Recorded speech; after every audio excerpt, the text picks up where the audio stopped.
please hurry, please. Victoria Ashford threw herself into the back seat of the Uber. Her phone trembled in her hand.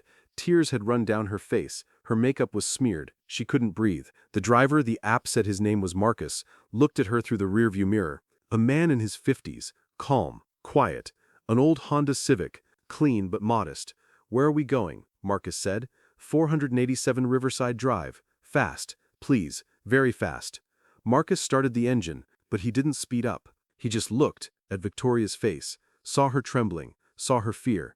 "Did something happen?" he said quietly. "No, I mean yes, just drive, please." Victoria's voice turned to a scream. Marcus didn't move. Instead, he asked carefully, "Did you call the police?" Victoria froze. "What? No, I can't call the police. They said if I call the police?" She stopped. She'd said too much. Marcus's eyes sharpened. "Who did?"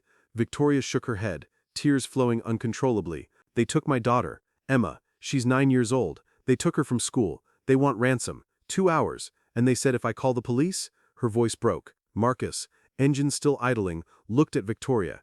Then he spoke in a calm, professional voice, no longer the voice of an Uber driver. "Someone else? How many people?" Victoria was confused. "What? The kidnappers? How many? What was the voice tone? What did you hear in the background?" Victoria's mind was confused. I don't know. 2 people, I think. One spoke, male, harsh, in the background, maybe a car engine." Marcus nodded. "How much ransom?" $500,000, within 2 hours. Or," Victoria trembled, "or I'll never see her again." Marcus turned off the engine, turned around, looked at Victoria. "Miss Ashford, my name is Marcus Cross. Before I was an Uber driver, I worked for the FBI, hostage rescue team, 22 years, 127 hostage cases, 0 losses." Victoria held her breath. "And if you trust me," Marcus continued, "I can get your daughter back within 2 hours, but you need to do everything I say, without questions. Agreed?" Victoria looked into this man's eyes, calm, controlled, certain, and for the first time in 2 hours, she felt hope. "Agreed."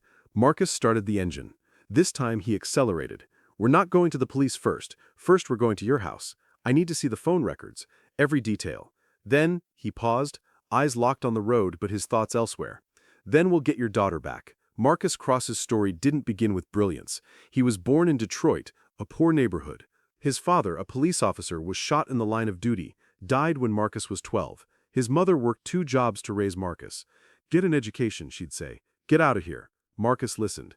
Finished high school, went to college, criminal justice, graduated, applied to the FBI, rejected, twice. On his 3rd try, he was accepted, but only as support staff, desk work, paperwork. Marcus wanted more, so he trained, every day, woke at 5 a.m., ran, lifted weights, practiced tactics. At night, he read books on hostage negotiation psychology. 3 years later, he got a transfer offer to the hostage rescue team. Marcus accepted. His first case was a bank robbery.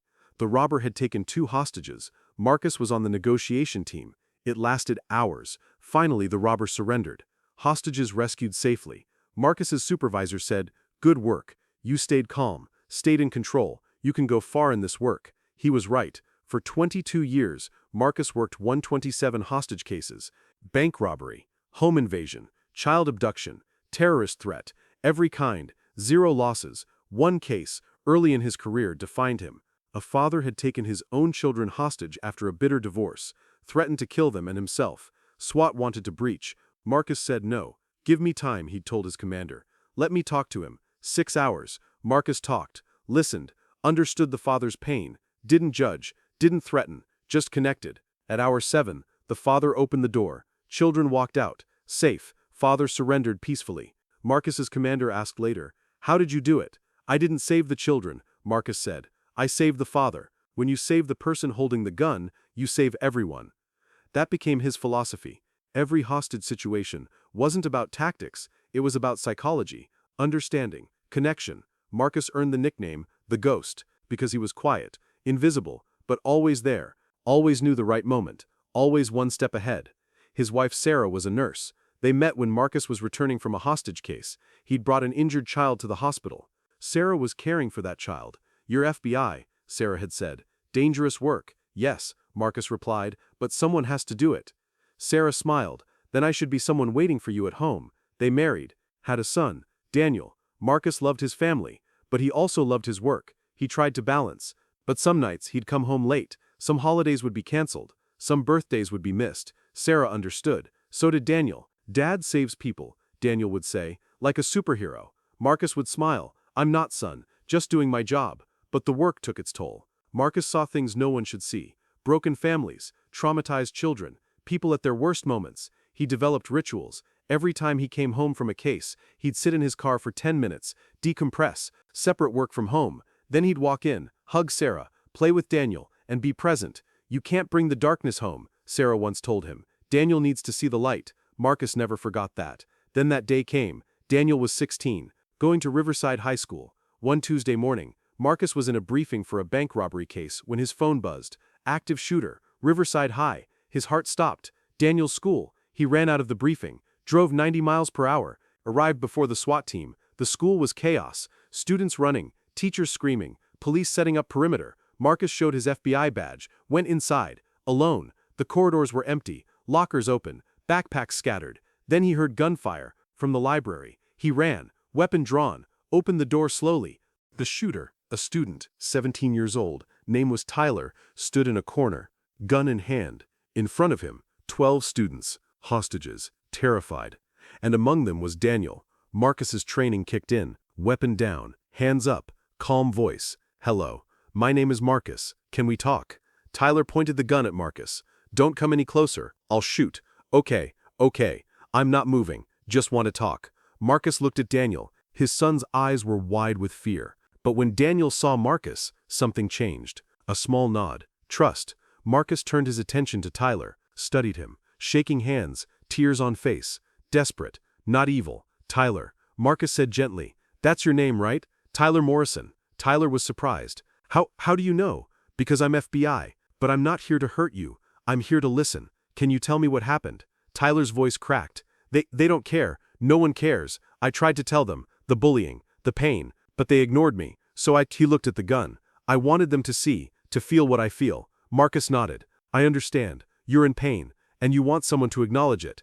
Yes, Tyler shouted. Yes, finally someone. He broke down. I don't want to hurt them. I just want it to stop. Marcus took a slow step forward. Then let's make it stop. Together. You put down the gun. I'll make sure people listen. Really listen. I promise. You're lying, Tyler said. Everyone lies. I'm not, Marcus said. Look at me. Look at my eyes. I'm a father. My son is in this room. I wouldn't lie about his safety. Or yours. Tyler looked at Daniel, then at Marcus, saw the truth. I'm scared, Tyler whispered. I know, Marcus said. But you're brave, because you're still here, still talking. That means you don't want this to end badly. So let's end it well. 45 minutes. Marcus talked, listened, validated Tyler's pain, offered hope, offered help. At minute 46, Tyler lowered the gun. At minute 47, Tyler put it on the floor. At minute 48, Tyler collapsed, crying. Hostages were saved. Daniel was safe. Tyler was taken for psychiatric evaluation, not prison. Marcus held Daniel outside.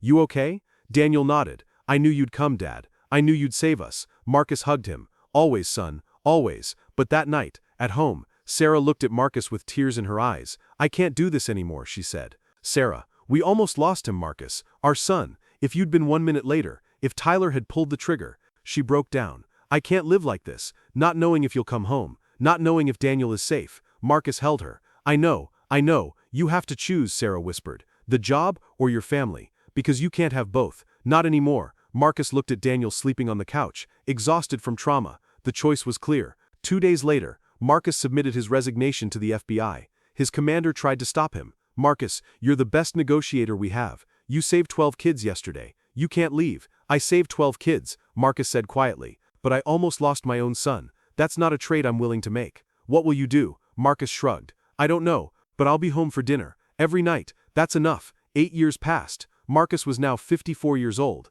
Daniel was in college, Columbia, law school, on track to be a prosecutor. Sarah was still a nurse, working at the same hospital. Marcus was an Uber driver. People found it strange. Passengers would sometimes ask, what did you do before this? I worked for the government, Marcus would say. Never more than that. He drove 5 days a week, 6 hours a day, made decent money, enough to supplement Sarah's income, help with Daniel's tuition. But the real reason Marcus drove Uber wasn't money. It was penance. 8 years out of the FBI, and Marcus still dreamed about cases, still woke up at 3 a.m., heart racing, thinking about hostages he'd saved, and the ones he could have saved better. Driving Uber gave him purpose. He'd pick up drunk college kids, make sure they got home safe. He'd drive single mothers working night shifts, listen to their stories. He'd help elderly passengers with groceries, small acts of service, not saving lives, but improving them. Sarah supported it. You still need to help people, she'd said. It's who you are, just in a safer way. Daniel thought it was strange at first. Dad, you were FBI.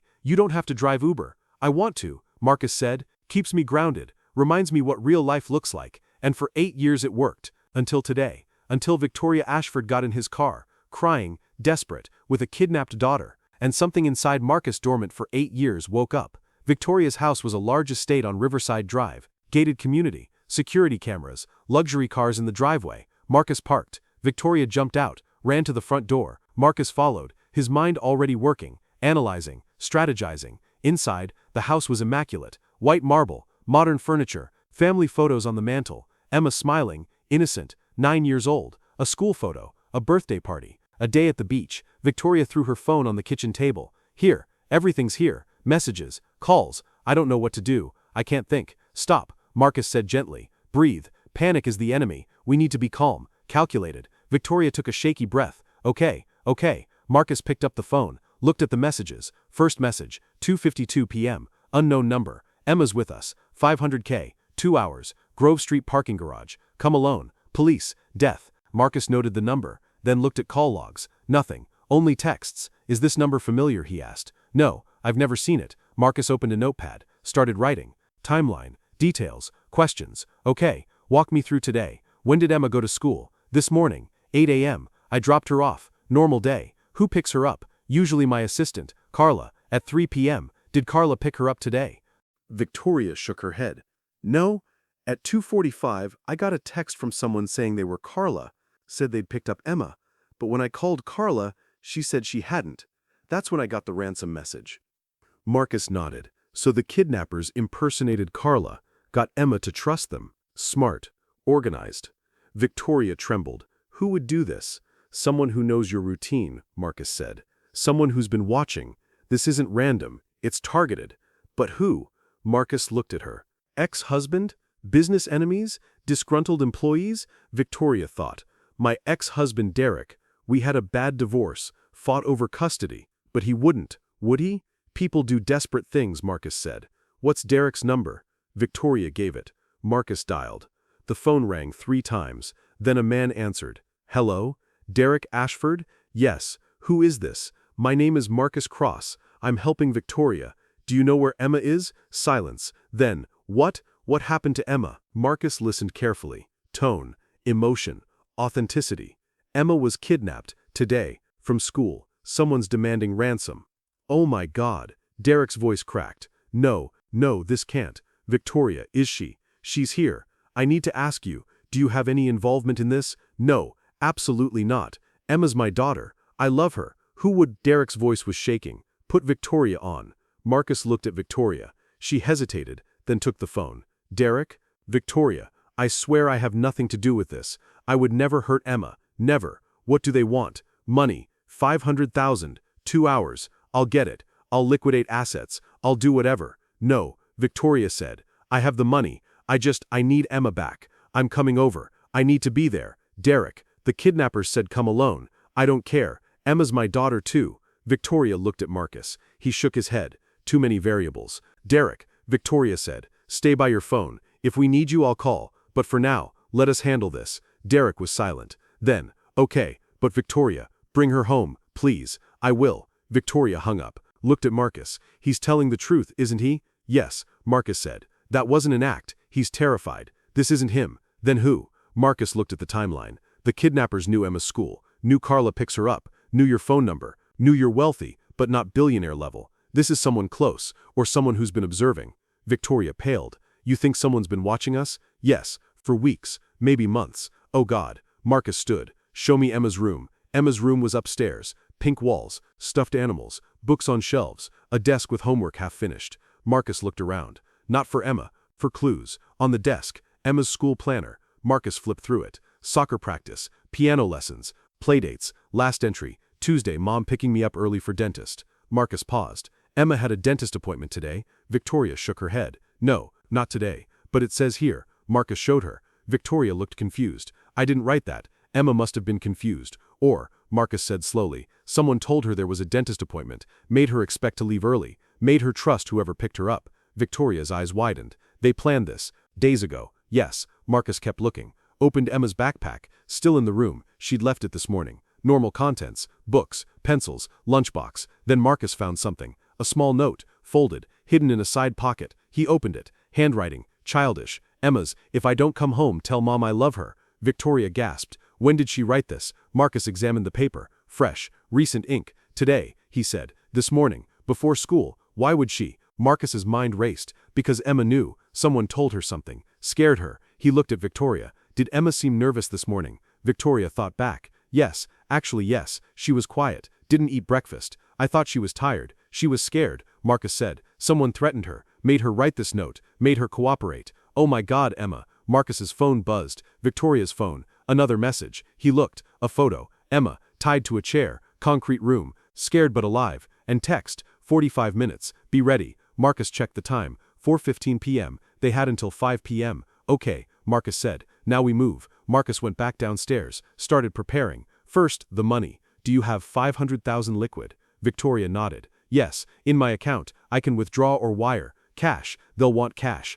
Untraceable. But how do I get 500,000 in cash in 45 minutes? Marcus thought. Private bank. Do you have a private banker? Yes, Riverside Private Bank. My account manager is. Call them. Now, tell them it's an emergency. You need 500,000 in cash within 30 minutes. Victoria called. Explained the situation. Carefully. No mention of kidnapping. Medical emergency abroad. Need to pay hospital in cash. The banker hesitated. Then agreed. It'll take 30 minutes to prepare. Come to the branch. Victoria hung up. Done. Good. Now GPS tracker. Victoria looked confused. What? I need a GPS tracker. Small. To hide in the money bag. So I can follow whoever takes it. I don't have. Marcus thought. Your car. Does it have GPS tracking? Anti-theft. Yes. Mercedes. It has a tracker app. Good. We'll use the tracker from your car. Where's the car? Garage. Marcus went to the garage. Found Victoria's Mercedes. Popped the hood. Located the small GPS transponder hidden in the engine bay. Carefully removed it. Back inside, he found a gym bag. Put the money in this. I'll hide the tracker inside. Victoria nodded. They drove to the bank. Victoria went in. Marcus waited in the car. 28 minutes later, Victoria emerged. Heavy bag. $500,000 in cash. Hundreds and fifties. Neatly bundled. Marcus took the bag. Opened it. Pushed the GPS tracker deep inside. Wrapped in a bundle of bills. Perfect, he said. Now they can take the money. But I'll know exactly where they go. Phone rang. 4:35 p.m. Video call. Marcus answered. Put it on speaker. The screen showed Emma. Still tied. Still scared. But alive. A voice. Male. Distorted. Ms. Ashford. Do you have the money? Yes, Victoria said. Her voice shaking. Good. 25 minutes. Grove Street parking garage. 4th floor. Northwest corner. Leave the bag in the blue dumpster. Take the key that's inside. The key will lead you to Emma. Come alone. No police. We're watching. I want to talk to Emma. No time. Do what we say, or you'll never see her again. The screen went black. Victoria broke down. We have to go. Now. No, Marcus said. I go. You stay here. But, Victoria, listen to me. If you go, you'll be emotional. Unpredictable. The kidnappers are watching. They'll see you panic, and they'll know something's wrong. But if I go, calm, professional, they'll think you sent someone to deliver the money. That's all. Victoria hesitated. Are you sure? I've done this 127 times, trust me. Victoria nodded. Okay, but Marcus, bring her back. Marcus looked her in the eyes. I will, I promise. Grove Street parking garage, 4 floors, built in the 1980s, half abandoned, cameras broken, perfect for a drop. Marcus arrived at 4:50 p.m., 10 minutes to spare. Drove to the 4th floor, northwest corner, found the blue dumpster, parked 20 feet away, watched. No one visible, but Marcus knew someone was watching. Maybe on this floor, maybe from a building across the street, maybe via a hidden camera. He got out, took the gym bag, walked slowly, deliberately, calm. At the dumpster, he looked inside. Small envelope, key inside, and a note. Storage Unit 47, Riverside Industrial Park. Emma's there. Marcus took the key, put the gym bag in the dumpster, walked back to his car, got in, waited. 3 minutes later, a figure appeared. Hoodie, mask, grabbed the bag, ran to a van parked on the opposite side. Marcus watched. Didn't follow. Not yet. He pulled out his phone, opened the GPS tracker app.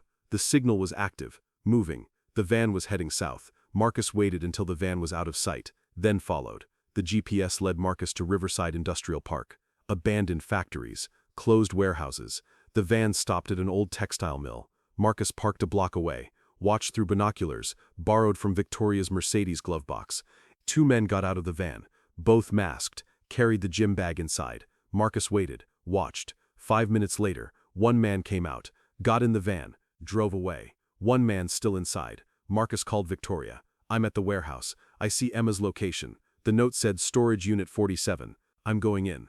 Be careful. Please." "I will." Marcus got out. No weapon, just his mind. Approached the mill. Side door unlocked. Entered quietly. Inside, dark. Smelled like rust and mold. Old machinery. Broken windows. Found stairs. Went down to the basement. Corridors. Numbers on doors. B3, B7, B11. Then, B12. Same mark from the video. Marcus tried the door. Locked. He knocked softly. "Emma? Emma, are you in there?" A small voice. "Hello? Emma, my name is Marcus. Your mom sent me. I'm going to get you out. Hurry, please." Marcus stepped back, shouldered into the door. Once, twice, 3 times. Door frame cracked. Opened. Inside, Emma, tied to a chair, scared but unharmed. Marcus untied her. "Are you hurt?" She shook her head. "Just scared." "I know, but you're safe now. Let's go home." Emma hugged him. "Thank you." Marcus picked Emma up, carried her toward the stairs. But at the top, a voice. "Stop." Marcus froze. A man, masked, gun in hand. "Put the girl down." Marcus gently set Emma behind him, blocked her with his body. "You got your money," Marcus said calmly. "Let us go." "Can't do that. You're FBI. You'll track me." "I'm not FBI. Not anymore. I'm just a driver, and I didn't see your face. Don't know your name. Let us go, and this ends here." The man hesitated, gun still raised. Marcus kept talking. "Calm, even. You made a mistake, but it's not too late. The girl's safe. No one's hurt. The money's yours. Walk away. Start over. But if you pull that trigger, there's no going back. You'll be a murderer, not just a kidnapper. Is that who you want to be?" The man's hand trembled. "Think about your family," Marcus said. "Why did you do this? Money? Debt? Someone you love in trouble? I get it. Desperate times, but killing a child won't solve it. It'll destroy you." The man lowered the gun slightly. "You don't understand. I had no choice." "There's always a choice," Marcus said.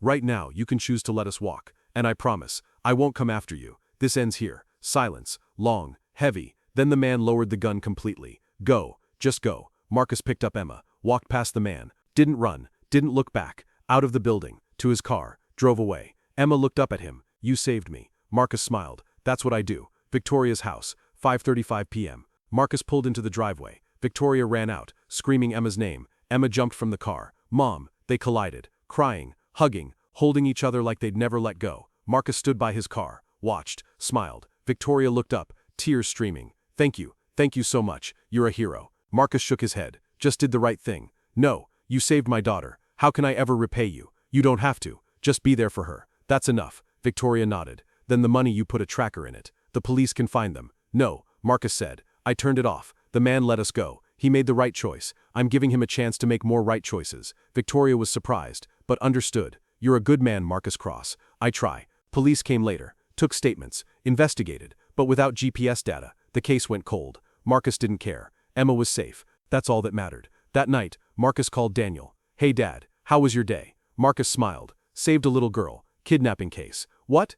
Dad, you're back?" "No, just helped a passenger. One-time thing." Daniel laughed. "Dad, you can't help yourself. You'll always be FBI, in your heart." "Maybe," Marcus admitted, "but my place is here, with you and Mom. We love you, Dad. Love you too, son."